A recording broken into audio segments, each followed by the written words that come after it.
Informasi selanjutnya, massa buruh kembali berunjuk rasa menolak pelaksanaan Undang-Undang Cipta Kerja di peringatan Hari Buruh Internasional hari ini di kawasan Patung Kuda Monas, Jakarta. Selain massa buruh, sejumlah organisasi mahasiswa juga ikut berunjuk rasa menuntut pemerintah mencabut Undang-Undang Cipta Kerja dan pemberlakuan upah minimum sektoral. Aksi teatrikal ini menggambarkan nasib buruh yang disengsarakan dengan diberlakukannya Undang-Undang Cipta Kerja nomor 11 tahun 2020. Konfederasi Serikat Pekerja Indonesia KSPI bersama sejumlah organisasi buruh serta organisasi mahasiswa menyatakan saat ini masih mencoba menolak Undang-Undang Cipta Kerja dengan mengajukan uji formil dan uji material ke Mahkamah Konstitusi. Menurut massa pengunjuk rasa, Undang-Undang Cipta Kerja menghilangkan kepastian kerja, bahkan tidak ada kepastian jaminan sosial bagi kehidupan para pekerja dan keluarganya.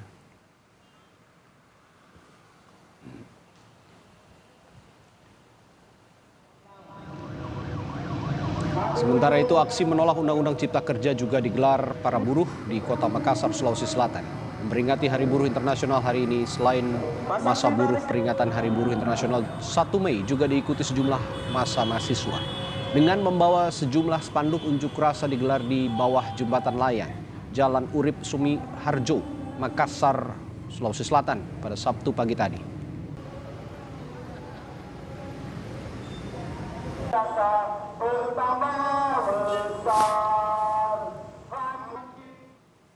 Informasi selengkapnya terkait peringatan Hari Buruh Internasional hari ini dan penolakan terhadap Undang-Undang Cipta Kerja kita tanyakan jurnalis Kompas TV Agi Kurniasandi di kawasan Monas, Jakarta. Agi, bagaimana kondisi aksi penolakan Undang-Undang Cipta Kerja oleh buruh di peringatan Hari Buruh saat ini?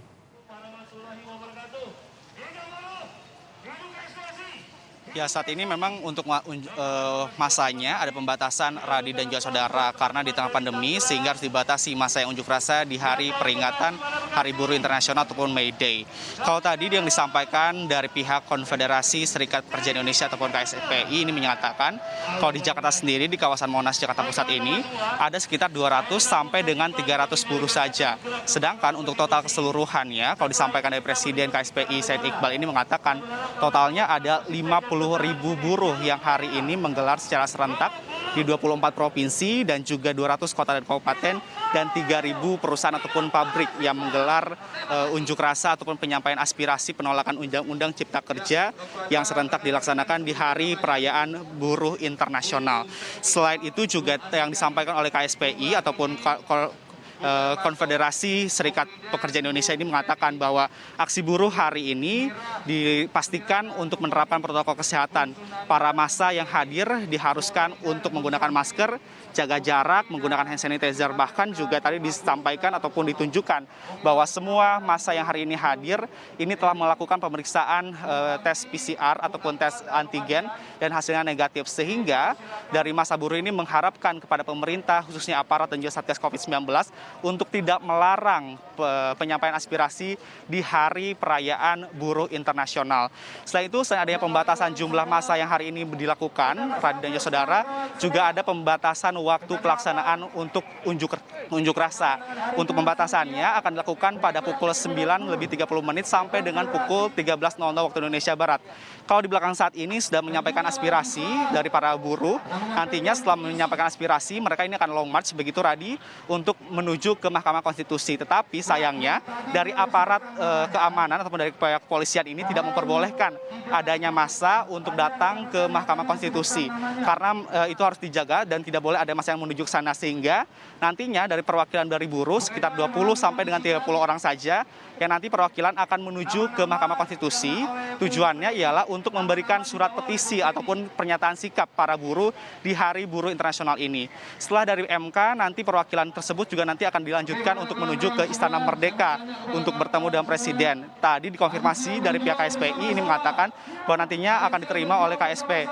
Nanti akan menyampaikan juga menyampaikan ataupun memberikan surat petisi dari Hari Buruh Internasional ini. Kemudian untuk pengamanan sendiri, Radi dan saudara, ini belum ada terlihat adanya penyekatan atau penutupan arus lalu lintas di sekitar Jakarta Pusat ataupun di kawasan Monas Jakarta Pusat ini. Kalau tadi disampaikan oleh Sambodo di Lantas Polda Metro Jaya ini mengatakan ini masih situasional. Kalau misalnya masanya cukup banyak membeludak, nanti akan ada penutupan jalan. Tetapi yang dipastikan ini jalan untuk menuju ke Istana Merdeka ini ditutup sehingga tidak ada massa ataupun kendaraan yang bisa masuk ke sana. Kemudian untuk personel sendiri ada 6.394 personil gabungan TNI Polri untuk mengamankan aksi massa di Hari Perayaan Buruh Internasional ini. Dari 6.394 personil gabungan ini dibagi begitu di 3 titik. Yang pertama di tempat saya melaporkan ini, kemudian nantinya akan ada beberapa petugas keamanan yang berjaga di MK, kemudian juga ada di Istana Merdeka, dan juga nanti akan ada pengawasan ataupun pengamanan di kantor Buruh Internasional yang berada di Tamrin, Jakarta Pusat. Seluruhnya yang disampaikan oleh pihak kepolisian diharapkan massa yang hari ini menjalankan aksi untuk menyampaikan aspirasi di Hari Buruh Internasional ini tetap menggunakan protokol kesehatan, jangan sampai adanya penularan COVID-19. Dengan itu juga dari pihak kepolisian menyediakan layanan gratis bagi para pengunjuk rasa untuk melakukan tes antigen secara gratis. Ini dipastikan agar para massa yang hari ini melakukan unjuk rasa ini bebas dari COVID-19. Pradi. Ya, dari aksi-aksi buruh sebelumnya, isu penolakan Undang-Undang Cipta Kerja juga terus mengemuka. Dan saat ini terkhusus pada saat Hari Buruh Internasional, hal itu masih menjadi isu utama. Lalu apa sebenarnya yang menjadi keberatan buruh terhadap Undang-Undang Cipta Kerja sehingga terus menyuarakan penolakan lagi?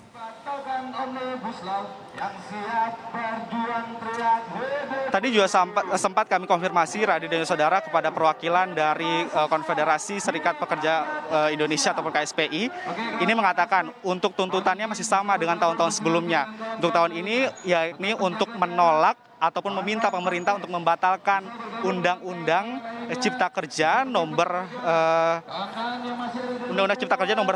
nomor 11 tahun 2020 karena dinilai telah merugikan kaum buruh. Selain itu juga dari pihak buruh ini menyampaikan tuntutannya ialah untuk mendesak agar diberlakukannya UMSK 2021 upah minimum kabupaten ataupun kota karena dinilai tidak menyejahterakan buruh. Tadi disampaikan juga oleh pihak KSPI mengapa hal ini terus dilakukan penolakan karena dinilai untuk Undang-Undang Cipta Kerja yang baru saja diresmikan oleh pemerintah pada tahun lalu juga dinilai tidak ada keuntungan bagi buruh. Contohnya saja untuk upah minimum saja. Upah minimum yang dinilai oleh kaum buruh saat ini sangat berkurang dibandingkan dengan tahun-tahun sebelumnya sehingga seharusnya pemerintah ini mengevaluasi ataupun mendengarkan suara buruh. Hal inilah yang disampaikan oleh kaum buruh untuk segera pemerintah mencabut Undang-Undang Cipta Kerja. Selain itu juga tentang sistem kontrak kerja. Kalau dari undang-undang kerja sebelumnya yang mengatur tentang buruh ini disampaikan bahwa untuk kontrak kerja ini batasnya sampai 2 kali saja. Tetapi di Undang-Undang Cipta Kerja yang baru ini, Undang-Undang nomor 11 tahun 2020 ini tidak ada batasan waktu untuk kontrak kerja sehingga dinilai oleh para buruh ini merugikan kaum buruh dan diharapkan ini juga menjadi catatan evaluasi.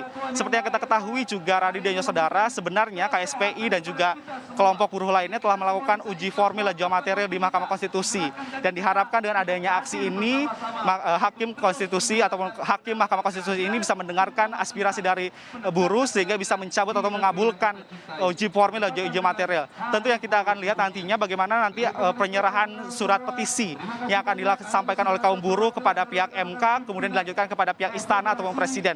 Apakah nantinya dari pemerintah ini akan mengabulkan permintaan atau tuntutan dari Pak kaum buruh ataupun seperti apa, karena kita juga harus menunggu bagaimana nanti situasi ataupun hasil dari Hari Buruh Internasional yang hari ini digelar. Radi. Ya, penolakan Undang-Undang Cipta Kerja atau yang sejumlah pihak sebut juga Undang-Undang Sapu Jagat masih menjadi isu dalam peringatan Hari Buruh Internasional yang digelar di aksi unjuk rasa yang digelar di kawasan Monas, Jakarta Pusat, dilaporkan oleh Agi Kurniasan di Jurnalis Kompas TV. Terima kasih.